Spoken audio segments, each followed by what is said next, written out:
Hello again, everyone. So here's another flower, and this one we do have notes on it. It's a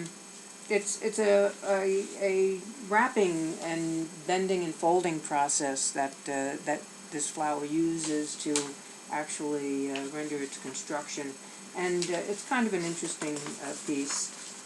Here are the steps, and I copied this out of a book called Glorious Ribbons by Christine Kingdom.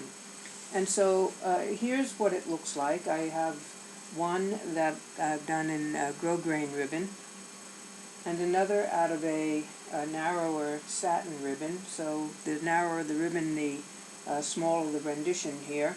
I have another that was done out of a multicolored ribbon, so you get a different kind of an effect like that from folding the ribbon over and over. And this one is out of fabric. So this is a satin fabric that I folded over on itself. Now, at one point, this was called the hat pin rose. Here's a hat pin. We don't use them anymore, but people used to use these years ago to hold a beret or a cloche onto their head, so they would carefully pin this pin through the hat and grab some of their hair and then grab the hat. I can't imagine how many people stuck themselves in the scalp with these pins, but that's what they used to use those pins for. And also that women would have a bit of extra fabric from having some clothing made, and they would take that fabric and they would fold it into this flower shape, and they would pin it on their lapel or they would pin it on their hat.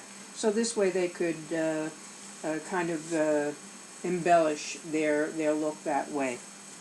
So how do we go about doing this kind of flower? So I'll just move these to the side and get this pin out of the way. So I'm going to use this grosgrain ribbon that I have, and grosgrain ribbon, it's fairly thick. I mean, it's not a flimsy ribbon, and how much of it am I using? Well, it depends on how big you want this flower to be. I mean, this took a lot of it, but you don't have to do something like that. You could use less and have it not as big. So, but the first thing that we need to do with the grosgrain ribbon is we need to establish a core. So make a core here. So what am I going to do? I'm going to bend it down at a 45-degree angle, and then I'm going to turn it or twist it around itself until I have a core here. So that's going to be my core. That is my core. So what did I do? I fold it down at a 45-degree angle, and then I'm twisting it around, just folding it over on itself until I get kind of like a stem to work with. So that's my core. Now you notice I haven't folded all of that in place here, because now I'm going to start the bending process. So I'm going to bend it away from myself and wrap it around the core, and then bend it away from myself and wrap it around the core. And that's what I'm going to continue doing until I have a flower made.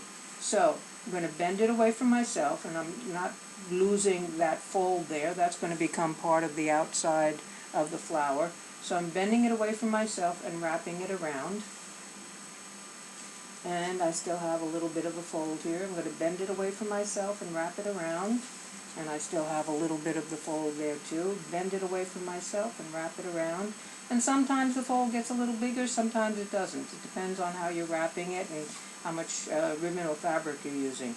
So bend it away from myself, wrap it around, bend it away from myself, wrap it around, and continue doing this, and try to keep it tight around the core so that it doesn't loosen up too much.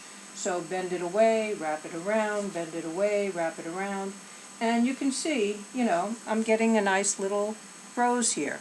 So depending, again, on how big or small you want to go with this, you just continue wrapping. And since I have more ribbon here, I can wrap a little bit more and wrap a little bit more. And again, I don't want to get this to be too loose underneath, otherwise it's going to undo itself or come apart. So just as it gets a little larger, you might have to grab it in a different way. maybe, slip it between your fingers and then continue wrapping. And of course the ribbon's going to twist as we're wrapping it more and more.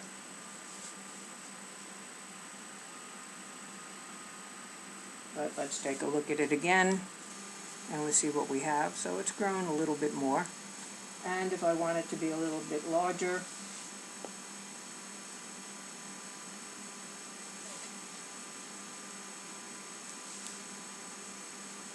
and I'm not stitching this as I'm going along, I'm simply turning it away from myself and folding it in place.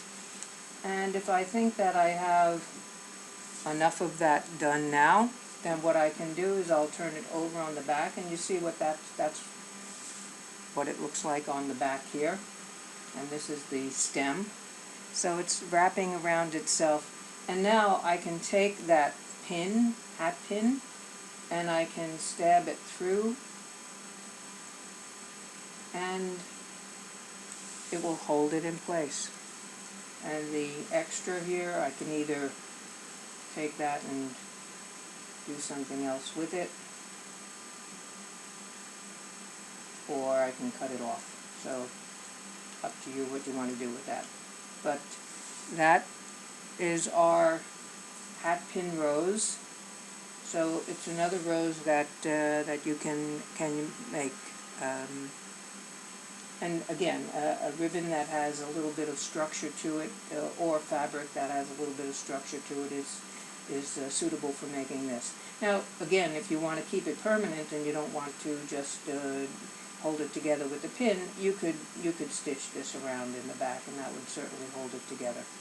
But as I mentioned, people used to, at one point in history, take this out of the fabric that perhaps a dress or a blouse was made out of, make this rose and pin it onto a jacket or a coat or perhaps a hat. Okay, the hat pin rose. I hope you enjoyed this. Thank you.